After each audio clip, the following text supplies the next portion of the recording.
I want to speak to you today about the rev counter or the rev gauge. If you look on the speedometer clock, sometimes there are two circles. One will say it goes between 0 and 8. That is the RPM side, and the other will normally go between 0 and might be 180 to tell you the kilometer, the amount of speed that you're going. But what I want to do is to share the importance of that rev gauge section, that 0 to 8. Most vehicles, the newer vehicles, start at a RPM between 1 and 1.5. Some even goes up to 2,000 RPM. That is where when you start the vehicle, you'll see the needle automatically goes right up. And then it takes a few seconds, and once the vehicle calms down, it comes down to about 750 RPM. And that is where a vehicle trackers at about between 750 RPM and 1000 RPM. Once the vehicle throttle lower than 750 RPM and lower, you start having issues like you'll see the vehicle vibrating like it wants to shut off, or sometimes if you go on a slope, as automatically you stop on a slope, it will want to run back. It means the vehicle is throttling at a RPM below 750 or 1000 RPM.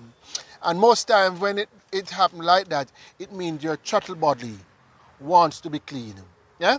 So the throttle body is that instrument in the engine area that dictates the gas flow to the engine. It's like the brain for the gas in the engine. Yeah? So if the throttle body gets blocks up, or it gets dirty, because the gas normally comes from the tank to the throttle body, then to the engine. Yeah, so when the throttle body gets dirty, it can't regulate the gas as auto, so the gas flow is normally low. And that is why you'll see the vehicle not throttling at between 750 or 1000 RPM, and it's throttling low. And once it's throttling low, you start having issues. So the vehicle is either not idling steadily, or if you go on a slope, it wants to shut off, or the vehicle is bucking or thing like that. Yeah. So you need to check your service provider, because most times when you have things like that, it's that the throttle body just need to clean. They just need to do something and clean the throttle body out, and then you're good to go.